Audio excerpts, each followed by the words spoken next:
Stéphane Boucris, vous êtes cofondateur et directeur général d'Ametix. Que peut-on attendre de cette nouvelle édition des meilleurs devs de France?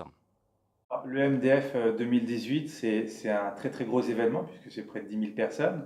Ça a lieu cette année à l'espace Grande Arche, donc sous l'Arche de la Défense, c'est 5 000 mètres carrés. Il y a toujours plusieurs milliers de développeurs qui vont venir s'affronter pour ce qui sera donc le plus grand hackathon d'Europe, donc le plus grand concours de code physique d'Europe. Donc chaque ingénieur se choisit son langage et à la fin, il y a un gagnant, une fois que tous les algorithmes sont résolus. Et à la fin de la soirée, on connaît le nom donc, du meilleur développeur de France ou de la meilleure développeuse de France 2018. Ça, c'est pour le premier volet. Le deuxième volet, c'est la partie conférence avec des speakers qui sont extrêmement prestigieux. Et le troisième volet, c'est la partie DemoZone, donc avec ces 5000 m² d'innovation où on a ce que la France a à offrir de meilleur en termes d'innovation technologique. Comment cette manifestation dédiée aux développeurs a grossi après tant d'éditions? Alors, le MDF a commencé donc voilà, en 2013, donc ça fait maintenant près de 5 ans. Et on a commencé tout petit, à l'école 42. À l'époque, c'était juste une idée comme ça, avec 500 personnes. Et 5 ans plus tard, donc grâce notamment à l'aide d'Ocapost, on est sur un événement qui est maintenant le temps fort de cette fin d'année. C'est un des grands événements tech de l'année. Alors, il y a Vivatech qui est un incontournable, qui est un très très gros événement. Et juste après, il y a ce MDF, donc le meilleur développeur de France, qui est voilà, quelque chose d'incontournable maintenant dans la tech française. Olivier Vallée, vous êtes président-directeur général de DocaPost. Quel est l'intérêt pour un acteur comme DocaPost d'accompagner l'événement Le meilleur dev de France?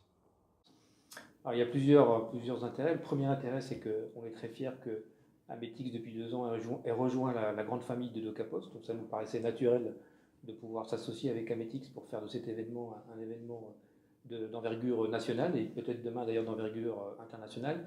Et puis la deuxième raison, c'est que nous, notre métier, c'est d'accompagner nos clients dans la transformation numérique. Donc nous-mêmes, on cherche énormément de développeurs. Ça ne vous a pas échappé, malheureusement, de développeurs et de développeuses d'ailleurs, j'en profite pour le dire. Et ça ne vous a pas échappé qu'il y avait une pénurie de talents.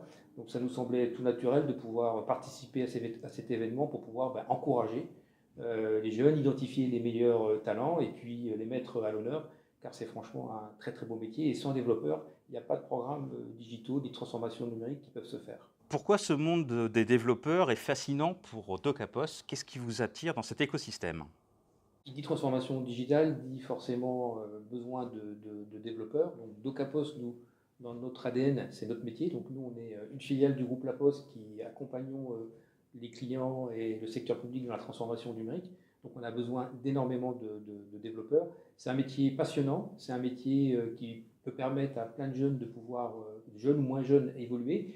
Et d'ailleurs, pour vous donner un exemple, il y a tellement une pénurie sur le marché qu'au sein de La Poste, euh, on a lancé un programme qui consiste à identifier des gens qui aujourd'hui ne sont pas du tout, qui n'ont pas suivi de formation pour pouvoir devenir développeurs, mais qui ont une appétence pour ce métier-là. Et on les accompagne et on a signé un partenariat avec l'école Simplon qui permet à ces gens-là de pouvoir suivre un cursus et donc de pouvoir devenir développeurs. Et on a un engagement qui est bien entendu de pouvoir les embaucher derrière pour pouvoir leur proposer des opportunités. Donc c'est à la fois un métier que l'on peut faire en le choisissant d'être développeur en étant jeune, mais aussi au cours de sa carrière, à un moment donné, on peut décider de switcher sur ce métier-là et on a la possibilité de pouvoir se former et de pouvoir devenir de très très bons développeurs. Quelle appétence des femmes pour le monde des développeurs et plus globalement du marché informatique? Alors, l'appétence, il est très grand. À mon avis, le challenge, il n'est pas sur l'appétence, mais sur l'évangélisation. Aujourd'hui, on ne communique pas assez, à mon avis, auprès d'un public féminin sur le métier de développeur, enfin tous les métiers du numérique d'un point de vue technique en règle générale, puisqu'on voit que les femmes représentent à peu près 10% des effectifs dans les sociétés en gros de services du numérique, dans le secteur. Malheureusement, au meilleur développeur de France, justement, on essaie d'encourager les effectifs féminins, mais on arrive péniblement à 12-15% grand maximum de l'ensemble des développeurs. Donc il y a un vrai sujet par rapport à ça, c'est un challenge.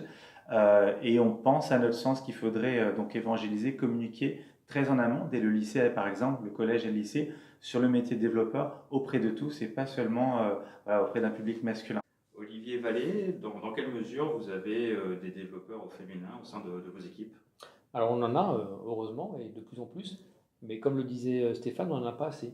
Et on n'en a pas assez, pas parce qu'on ne veut pas en embaucher, puisqu'aujourd'hui, il faut bien que vous compreniez que si vous trouvez un développeur ou une développeuse sur le marché qui est au chômage, c'est qu'il y a un réel problème, puisqu'aujourd'hui, je pense que le taux de chômage de cette profession est à zéro, et vous avez une opportunité de pouvoir trouver des jobs de façon extrêmement forte. Donc c'est une énigme pour nous, puisqu'on n'a pas suffisamment de femmes, alors que c'est un métier où on a besoin d'être innovant, où la création est importante, où il faut être structuré, il faut être persévérant. On travaille sur des projets qui font sens, hein, puisque quand vous êtes développeur, vous travaillez sur la transformation numérique qui apporte de nouvelles choses pour le citoyen ou pour le collaborateur si on est dans le monde de l'entreprise. Donc c'est des métiers passionnants et je pense que c'est dans l'inconscient collectif où je ne sais pas vous dire pourquoi, mais on considère que c'est pas, enfin, les femmes ou les parents considèrent que ce ne sont pas des métiers qui sont faits pour les femmes, alors que je peux vous assurer que souvent les meilleurs développeurs sont des femmes. Et Stéphane, dernière question, quand verra-t-on la meilleure développeur de France au féminin gagner? Alors l'an dernier, parmi les finalistes, on a eu 3 femmes. Et j'ai bon espoir que cette année, donc, on arrive à avoir parmi les 3 premiers une femme et pourquoi pas donc une meilleure développeuse de France en 2018. Et on se pose la même question sur quand est-ce qu'on aura un président de la République qui sera une femme en France.